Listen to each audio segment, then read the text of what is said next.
Hello everyone, welcome back to my channel GRD learning. आज का हमारा टॉपिक है गिफन गुड्स। ये हम समझेंगे गिफन गुड्स कौन सी गुड्स होती हैं। चलिए देखते हैं गिफन गुड्स कौन सी गुड्स होती हैं। गिफन गुड्स वो गुड्स होती हैं जो लॉ ऑफ डिमांड को वायलेट करती हैं। जनरली लॉ ऑफ डिमांड सबसे पहली बात की क्या बोलता है कि जैसे जैसे प्राइसेस बढ़ेंगे वैसे वैसे डिमांड कम हो जाएगी। कोई भी ऐसी चीज़ मार्केट में मिल रही है आपको जिसका प्राइस बढ़ जाए तो क्या आप उसे ज़्यादा खरीदेंगे या कम खरीदेंगे? कम खरीदेंगे, आप उसकी डिमांड कम कर देंगे। लेकिन यहाँ गिफन गुड के केस में क्या होता है, जैसे जैसे प्राइसेस बढ़ते हैं वैसे वैसे डिमांड बढ़ती है। तो इस कारण से हम कह सकते हैं कि ये लॉ ऑफ डिमांड को सबसे पहले वायलेट करता है।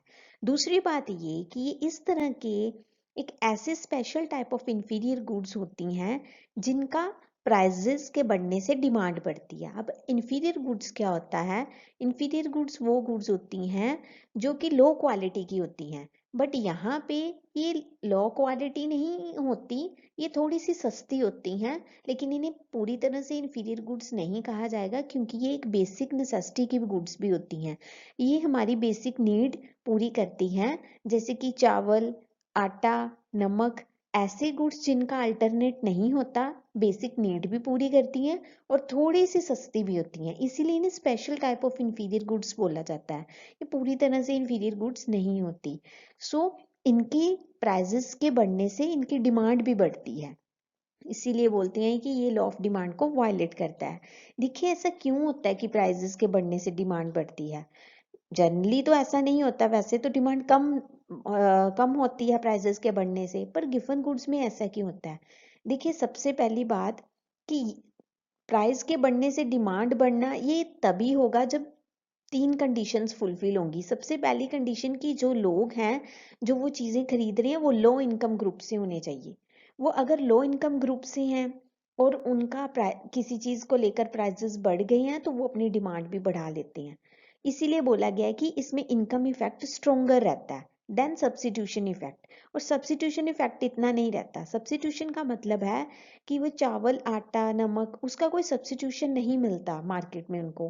कई कई ऐसी जगह होती हैं जहाँ राइस जो है मेन फूड रहता है उनका, वो चावल ही खाते हैं मेनली और उसका कोई सब्सिट्यूशन नहीं रहता है। ऊपर से उनकी इनकम भी कम है।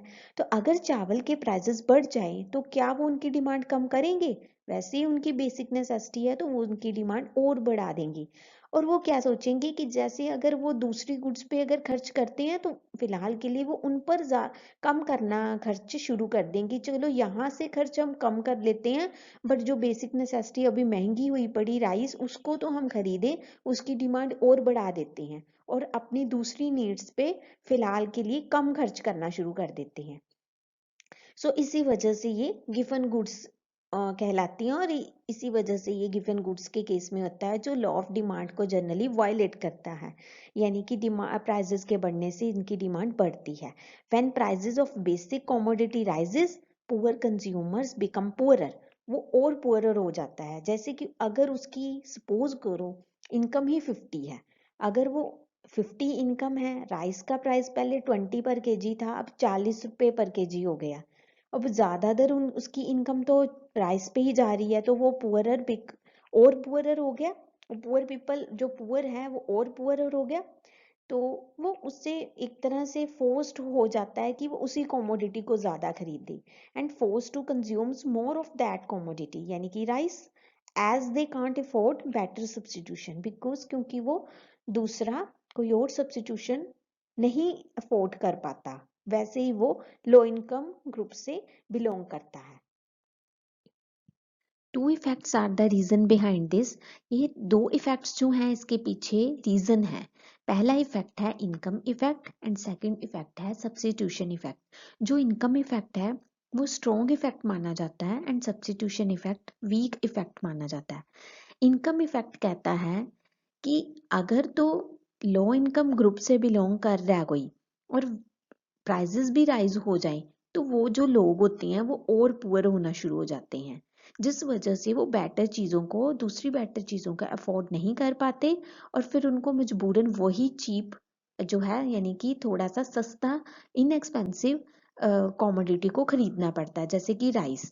अगर उनके प्राइसेस भी बढ़े हैं फिर भी उनको वही खरीदना पड़ता है क्योंकि उनकी इनकम कम है, वो कोई और दूसरा अफोर्ड नहीं कर पाते। इसे बोलते हैं इनकम इफेक्ट, जो कि स्ट्रांगली उन पर इफेक्ट डालता है। यही रीजन है, इसी रीजन से गिवन गुड्स में प्राइसेस के बढ़ने से डिमांड बढ़ती है। And the second effect is the substitution effect, जो कहता है कि मार्केट में राइस के जैसा कोई सब्सिट्यूशन नहीं है, उसका कोई अल्टरनेट अवेलेबल नहीं है। इसी वजह से भी उसको ज्यादा प्राइजेस होने पर भी वही चीज को खरीदना पड़ता है। सो इसी वजह से प्राइजेस ज्यादा होने पर उसकी डिमांड भी बढ़ जाती है। दस demand increases of those goods which has a rising price.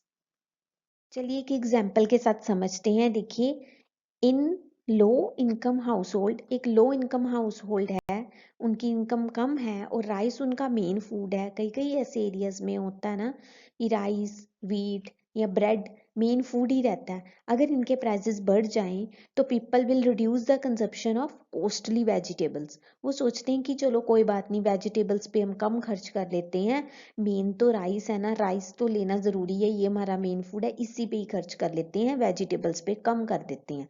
तो वो राइस को और ज्यादा खरीदना शुरू कर देते हैं, चाहे राइस का प्राइस जो है बढ़ा हुआ है, to meet their basic needs. Thus demand for rice increases even when its price rises. अब देखिए, जैसे केस 1 और केस 2 है। केस 1 में क्या होता है, पहले सबसे पहले प्राइजेस, नॉर्मली प्राइजेस दिए हुए हैं। राइस का प्राइजेस, चावल का प्राइजेस जो है 10 रुपीज पर केजी है और वेजिटेबल्स का 20 पर केजी है। और इस केस में कंजप्शन जो है, नॉर्मल कंज्यूमर जो है ऐसे खरीद अपनी डिमांड के हिसाब से वो खरीदता है 5 रुपए पर केजी। वो जो 5 किलो वो जो है राइस खरीद लेता है और 10 केजी वो वेजिटेबल्स खरीद लेता है। अगर यही राइस के प्राइसेस बढ़ जाएं, 10 से 30 केजी हो गए, तो वो अपनी कंजप्शन राइस की 5 केजी से 8 केजी पर आ गया, बढ़ा दी ना। प्राइस राइस के बढ़े लेकिन उसकी कंजप्शन भी राइस की बढ़ गई। वेजिटेबल्स का प्राइस तो फिर भी सेम ही रहा, पर फिर भी वेजिटेबल्स का उसने जो है कंजप्शन कम कर दी। 10 केजी लेता था, अब 2 केजी लेता है। देखिए, राइस का प्राइसेस बढ़ गया फिर भी उसकी कंजप्शन बढ़ा दी, और वेजिटेबल का प्राइस वैसे ही है फिर भी उसकी कंजप्शन घटा दी। ये इसीलिए कि उसने सोचा कि वेजिटेबल तो चलो हम कम ले लेते हैं, लेकिन राइस जो है मेन फूड है हमारा, राइस हमें जो है अपना बेसिक नीड है, ये हमारी पेट भरने के लिए हमें राइस तो मेनली चाहिए। वो इसकी कंजप्शन को बढ़ा देते हैं, चाहे इनका इसका प्राइस भी ज्यादा है। तो वो दूसरी जगह जो है कम कर लेते हैं, वेजिटेबल्स पे कम कर लेते हैं। जो 10 केजी लेते थे अब 2 केजी ले रहे हैं। मेनली इस पे राइस की ही बात हो रही है कि राइस के प्राइसेस बढ़ने पर भी फिर भी वो अपनी कंजप्शन बढ़ा रहे हैं। तो दूसरी चीजें, वेजिटेबल्स या कोई और फूड आइटम्स खाने वाली चीजों को, उनको कंजप्शन करना कम कर देंगे, बाकी सारी चीज़ों को, वेजिटेबल्स हो गया या और कोई फूड आइटम्स है। बट राइस जो है फिर भी बढ़ गया, फिर भी उसकी कंजप्शन जो है प्राइसेस के बढ़ाने पर उन्होंने बढ़ा दी। कारण यही कि एक तो वो लो इनकम ग्रुप से बिलोंग कर रहे हैं, दूसरा राइस का कोई सब्सिट्यूट ही नहीं है, वही उन्हें मजबूरन लेना पड़ रहा है और वो ज़्यादा ले रहे हैं, क्योंकि उनको ये कि अब अगर ये हमारा मेन फूड है ना, नहीं मिला तो उसे ज़्यादा कंज्यूम करना शुरू कर देते हैं। ओके, चलिए इसे एक डायग्राम के थ्रू भी समझ लेते हैं। सबसे पहले हम इसकी कंडीशंस पढ़ लेते हैं। कंडीशंस वही आ गई ना सबसे पहले कि वो एक इंफीरियर गुड होनी चाहिए, यानी कि सस्ती गुड होनी चाहिए, जैसे राइस, व्हीट, सॉल्ट, ब्रेड। एक तो इंफीरियर गुड्स होनी चाहिए, दूसरा वो पुअर पीपल के द्वारा ही यूज होनी चाहिए और उसका कोई सब्सिट्यूट ना नहीं मिलता मार्केट में, उसका कोई क्लोज सब्सिट्यूट ना हो। और फिर क्या होता है, उनकी जो लार्ज पार्ट ऑफ इनकम है ना उसी पे ही चला जाता है। मैंने बताया था ना, 50 रुपीज उनकी सपोज करो इनकम है, अगर 20 के राइस है, 20 रुपीज के 20 रुपीज पर केजी राइस है, वो 40 के हो गए, तो उनका ज्यादा इनकम जो है उसी पे ही जा रहा है ना फिर राइस पे। तो उस राइस का कोई सब्सिट्यूट भी नहीं है, वैसे ही उनका जो है लो इनकम है उनकी। तो इस केस में प्राइस के बढ़ने पर डिमांड भी बढ़ जाती है, इसीलिए वो गिफन गुड्स कहलाती हैं। तो इसमें क्या होता है, जैसे जनरली क्या होता है, लॉ ऑफ डिमांड में प्राइस दिया हुआ है, P is the price and Q is the quantity of any commodity. जब ये प्राइस है इतना तो डिमांड इतनी है, और प्राइस बढ़ गया है तो डिमांड कम होगी, जबकि इसकी डिमांड तो बढ़ रही है। सो इस केस में जो इसका स्लोप है डिमांड का वो अपवर्ड स्लोपिंग पे जाता है, अपवर्ड स्लोप ऑफ डिमांड का। क्योंकि ये लॉ ऑफ डिमांड को वायलेट कर रहा है इसलिए ये एक्सेप्शन है लॉ ऑफ डिमांड की, ये लॉ ऑफ डिमांड के अंडर नहीं आता। क्योंकि लॉ ऑफ डिमांड तो यही कहता है कि प्राइसेस के बढ़ने से डिमांड कम हो जाती है। यहाँ क्या हो रहा है, प्राइस के बढ़ने से डिमांड भी बढ़ रही है। उस केस में जो है हमारा डिमांड कर्व जो है from left to right negatively slope बनती है और यहाँ पे अपवर्ड स्लोप जा रही है। सो ये एक्सेप्शन है लॉ ऑफ डिमांड का, जिसमें प्राइसेस के बढ़ने से डिमांड भी बढ़ रहा है। ठीक है, आई होप आपको ये समझ आया हो गिवन गुड्स क्या होती हैं, ये इसकी कंडीशंस क्या हैं। अगर आपको अच्छा लगा हो ये टॉपिक तो मुझे कमेंट पे ज़रूर बताइएगा कमेंट करके। अगर मेरे टॉपिक की आपको समझ आ रही है, इसके रिगार्डिंग आपको कौन से टॉपिक चाहिए ये भी आप मुझे बता सकते हैं, फिर मैं उन पे वीडियो बनाऊंगी। Thank you so much for watching my video. मिलते हैं नेक्स्ट वीडियो में नेक्स्ट टॉपिक के साथ, एक नए टॉपिक के साथ। Till then take care.